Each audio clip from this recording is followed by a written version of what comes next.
ছাত্র জনতার দুটো কিন্তু বড় প্ল্যাটফর্ম আছে, একটা হচ্ছে বৈষম্য বিরোধী ছাত্র আন্দোলন আর একটা হচ্ছে নাগরিক কমিটি। তারা মাঝে মাঝে প্রেস কনফারেন্স করছে কিংবা সরকারের কাছে কিছু জবাব চাচ্ছে, কিন্তু এই পুরো আন্দোলনটার পেছনে তাদের যে ভূমিকা ছিল, এখন যে আনরেস্ট গুলো হচ্ছে সেগুলো দমনে তাদের কি কোনো প্রকাশ? কোনো ভূমিকা নাই। নাই কেন জানেন? ওদের সে অবস্থানই এখন আর নাই। সারা দেশের স্টুডেন্টদের মধ্যে ওদের সেই অবস্থানটা নষ্ট হয়ে গেছে। নাই। কেন নাই? কেউ কি ভাবছে একবার কেন নাই?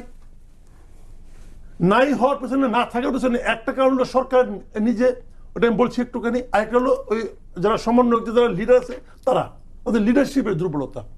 আর একটা কারণ হলো সরকারের। সরকার কি করেছে দেখেন, সরকার কোথায় ব্লান্ডারটা করছে। আমি শুরুর থেকে একটা কথা বলতেছিলাম, এবং এটা আপনারা হয়তো সোশ্যাল মিডিয়ায় দেখেও থাকবেন। আমি শুরুর থেকে বলছিলাম সরকারের প্রথম ব্লান্ডার ছিল দুইজন স্টুডেন্ট লিডারকে তার ক্যাবিনেটে নেওয়া। কি কারণে ব্লান্ডার? ওদের যোগ্যতা নিয়ে কিন্তু আমার কোনো প্রশ্ন নাই, তারা খুবই যোগ্য। এবং দেখা যাচ্ছে যে এখন যারা আছে, যারা সফল, তাদের মধ্যে এই দুই তিনজন কিন্তু সফল। ব্লান্ডারটা ওই জায়গায় ওদের নেওয়ার মাধ্যমে সারা দেশের যে ছাত্র ঐক্যটা ছিল এটাকে তারা ধ্বংস করে দিচ্ছে। ছাত্ররা ডিমোরালাইজড হয়ে গেছে।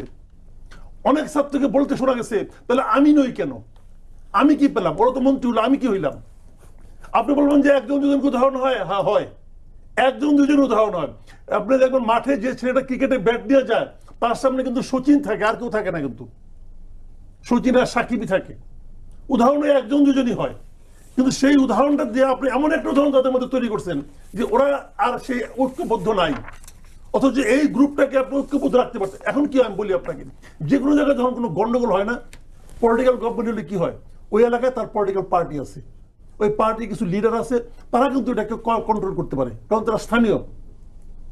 এখানেও এই গভর্নমেন্ট পারত। এই গভর্নমেন্টে কোনো মানে মাস পিপলের মধ্যে তার তো কেউ নাই। তারা পারতো যদি তাদের সঙ্গে ছাত্ররা থাকতো। ছাত্র তো নাই, কয়েকজন ছাত্র নেতা আছে, এরা 2 দিন পর টিএসসি বসে বসে হুঙ্কার দেয়, আর কোনো কাজ তাদের নাই। কিন্তু কমিটি করছে এখন, তাদের তো কোনো নিয়ন্ত্রণ নাই। তারা বলতে পারতো এদেরকে তোমরা এটা কাজটা করো না, আমরা দেখতেছি কি করা যায়। বলো না। আগের দিন যখন তারা সুপার সানডে সুপার মানডে বলতেছে, তারা ওই দিন তাদের সঙ্গে আলোচনা করতো, ভাই তোমরা রাখো, আমরা দেখতেছি, আমাদের লোক তো গভর্নমেন্ট আছে, তোমরা কি চাও করতেছি। করছে? গেছে কেউ?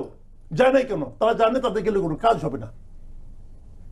নিয়ন্ত্রণটা নাই কেন? দেখেন আমি একটা কথা বলি আপনাদেরকে, এই আন্দোলনটা, এই সরকারটা আসছে কিভাবে?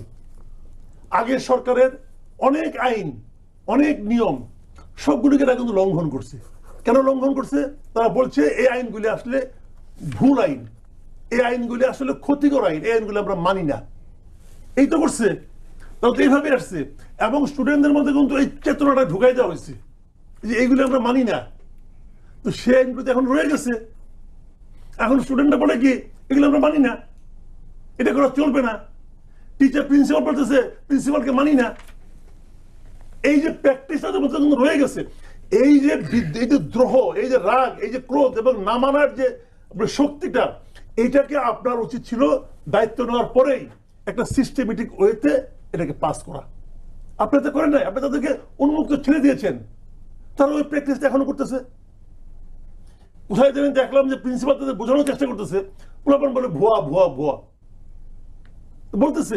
আপনি ভাবতে পারেন না, আপনি যখন স্টুডেন্ট ছিলেন এক সময় ভাই, আপনি প্রিন্সিপাল আপনার সামনে বলতেছে আপনি ভুয়া বলবেন, আপনি ভাবতে পারেন? এখন এদের মধ্যে এই যে অমান্য করার যে প্রবণতাটা, অমান্য করার যে প্র্যাকটিসটা, এটা কিন্তু হাসিনা সরকার আমাদেরকে করতে বাধ্য করছে। আমরা হাসিনা সরকারকে বলছি ভুয়া, আমরা প্রধানমন্ত্রীকে বলছি ভুয়া, বলছি তো। এই যে প্র্যাকটিসটা, এই প্র্যাকটিসটাতে ওই সরকারের পতনের পর ওটা যে প্রয়োগ করার প্রয়োজন নাই, এই জিনিসটাই সরকার তাদেরকে বুঝাতে পারে নাই।